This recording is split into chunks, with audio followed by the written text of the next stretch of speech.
देश जाग चुका। बहुत तकलीफ होती है, लेकिन ये ज्यादा दिन तक चलने वाला नहीं है। पाका खड़ाई का भरने वाला है। असु तो ये लोग हैं जो दिखावा करते हैं, मुंह में लड्डू खिलाते हैं सैनिकों के और पीठ में छुरा भूनते हैं।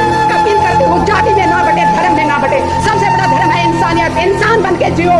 इंसानियत सबसे बड़ा धर्म है। देश के सैनिकों के लिए एक ही बात कहूंगी, मुझे भारतीय सैनिकों के ऊपर गर्व है और मैं गर्व करती हूँ कि मैं एक भारतीय सैनिक की पत्नी हूँ और एक किसान की बेटी हूँ।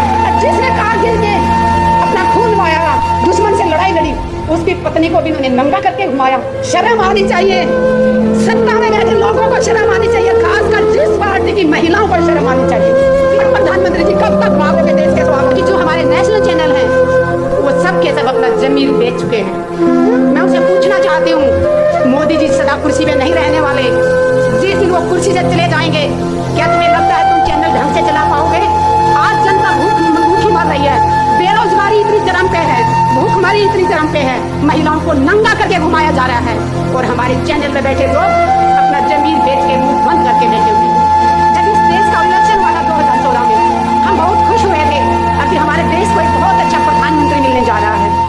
हमारे साथ उस टाइम भी बहुत बड़ा धोखा किया। हम चेहरा देख रहे थे मोदी जी का कि देश को ये चलाएंगे। इनकी अच्छी बातें सुन के हम बहुत खुश हुए थे कि हमारे देश का बहुत भला होने वाला, लेकिन पूरे देश के साथ इतना बड़ा धोखा होगा ये हमने नहीं सोचा था। चेहरा प्रधानमंत्री मोदी जी का दिखाया गया और देश कौन चला रहा है? अडानी अंबानी, जिनको हम जानते भी नहीं थे। चेहरे से जो गाँव की औरतें हैं वो तो जानती भी नहीं थी, लेकिन आज प्रधानमंत्री जी ने ये साबित कर दिया कि वो सबसे कायर प्रधानमंत्री जी। दुख होता है जब सैनिकों के नाम पे वोट मांगने जाते हैं। पुलवामा इनकी कमजोरी के कारण हुआ। इंटेलिजेंस का कान और आंखें बंद करके सोया हुआ था। अगर वो ईमानदारी से अपना काम नहीं कर रहा था तो सरकार क्या कर रही थी? और अगर इंटेलिजेंस ने अपनी रिपोर्ट दी थी तो वो किसको दी थी? और उसके बाद सरकार में बैठे लोगों ने संज्ञान क्यों नहीं लिया उसके?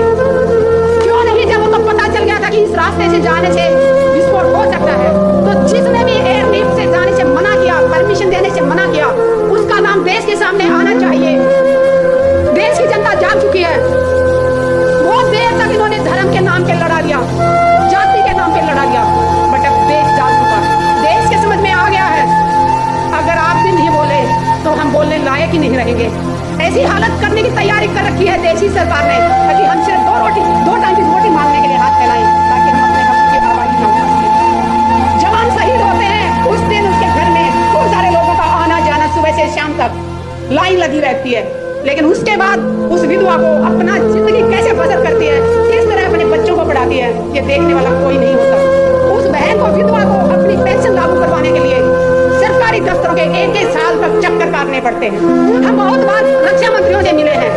मनोहर पारिकर जी थे तब भी मीटिंग होती थी, सीतारमन जी थे उनसे भी मीटिंग हुई, हमारे ये राजनाथ जी हैं इनसे भी मीटिंग हुई, लेकिन हमेशा वादा किया जाता है कि हाँ हम सब ये किया जाएगा, लेकिन ना कोई विधवाओं की सुनने वाला है, ना कोई जवानों की सुनने वाला है।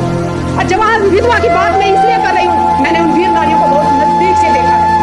मैंने उन वीर नारियों की बहुत तकलीफ देखी थी, तभी मैं जंतर मंतर पे माँ बाप की कसम खा के धरने पे बैठी थी जन सतवीर के साथ। आप में से शायद कुछ लोग जानते भी होंगे, मैं 1 मिनट लेके अपना बताना चाहूंगी। मैंने 810 दिन रिले हंगर स्ट्राइक किया था। एक टाइम खाना खाती थी 24 घंटे में, सुबह से शाम तक सिर्फ प्लेन पानी पीती थी, और उसके बाद 11 दिन तक मैंने आमरण अनशन किया था। और वहां पे बैठी थी तो माँ बाप की कसम खा के बैठी थी, किसान की बेटी हूँ और एक सैनिक की पत्नी हूँ, तो पीछे हटने वाली नहीं थी। आईसीयू में पहुंच गई थी, 4 दिन तक मैं RR हॉस्पिटल में रही और मुझे बलात्कार की धमकी दी गई। और जब मैं FIR दर्ज कराने जाती हूँ, उस थाने की महिला SHO कहती है कितने चक्कर काटोगी, छोड़ो, ऐसे तो धमकियां मिलती रहती है। मैंने कहा जितने भी चक्कर काटने पड़े, जिसने मुझे बलात्कार की धमकी दी मैं उसको जेल भेज के रहूंगी। आप यकीन मानेंगे 14 महीने बाद मेरी FIR दर्ज की, मैं दिल्ली की बात कर रही हूँ, और वो भी तब मैं महिला आयोग गई, साइबर क्राइम गई, दोनों तरफ से दबाव पड़ा। उसके बाद 14 महीने बाद वो FIR दर्ज की और उसके बाद आज 30,000 कोर्ट में केस चल रहा है। आज तक नहीं ढूंढ पाए कि वो इंसान कौन था जो आर्मी ऑफिसर की पत्नी को बलात्कार की धमकी दे रहा है। देश सुरक्षित हाथों में है, सो जाइए आंख बंद करके। अरे मणिपुर में जो हुआ उसको देख के कोई बहन सोई है क्या? हमें वो ऐसे लग रहा था कि वो आंख जो छू रहा था उसकी योनि को, वो हमारी योनि तक पहुंच रहा था। दिल रो रहा था कि उस हाथ को काट के फेंक दें। जिसने कारगिल में अपना खून बहाया, दुश्मन से लड़ाई लड़ी, उसकी पत्नी को भी नंगा करके घुमाया, फिर कहते हैं कि मोदी है तो मुमकिन है। शर्म आनी चाहिए।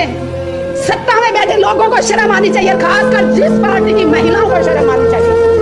अरे वो इतनी गुलाम है कि इस पार्टी की एक महिला होने के नाते उन्होंने एक शब्द नहीं बोला, चाहे वो पहलवानों को घसीटा गया हो, चाहे किसानों के ऊपर, जिंदा किसानों के ऊपर गाड़ियां चढ़ा दी गई हो।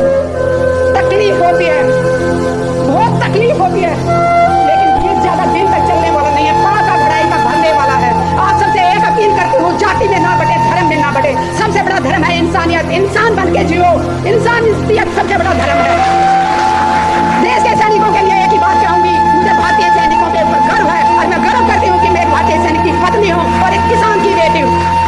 अत्याचार ना सहो, जितना अत्याचार सहोगे उतना ज्यादा दबाया जाएगा। पुलवामा में जो भाई शहीद हुए, उनकी पत्नियों की मैं तकलीफें बताऊं आप लोगों को। वो शहीद हो जाता है, विधवा हो जाती है, एक ठीक है, अलग बात है, पति के मेरे आदमी ने शहीदी दी, गर्व महसूस करती है, लेकिन उस विधवा को इतनी तकलीफों से गुजरना पड़ता है। हमारा समाज उस विधवा को अशुभ मानता है। मैं देश की मातृ शक्ति से अपील करती हूँ, विधवाओं का तिरस्कार न करो। उन्होंने अपने सुहाग को देश के लिए दिया है, अरे वो अशुभ कैसे हो सकती है? उसने अपना सिंदूर कुर्बान कर दिया देश के लिए, और उसको कहा जाता है कि तू मतेल नहीं चढ़ाएगी, तू किसी को टीका नहीं कर सकती, तू पूजा में नहीं बैठ सकती, लेकिन तू अशुभ। अशुभ तो ये लोग हैं जो दिखावा करते हैं, मुंह में लड्डू खिलाते हैं सैनिकों के और पीठ में छुरा भोंकते हैं। तो क्यों मारा गया धर्म पूछ करके? अगर आप देश के अंदर धर्म पूछेंगे तो बाहर वाला धर्म पूछ करके ही मारेगा ना। उसे पता है कि देश में किस मुद्दे पर राजनीति होती है। मुझे शर्म आती है कि ऐसा प्रधानमंत्री हमारे देश के।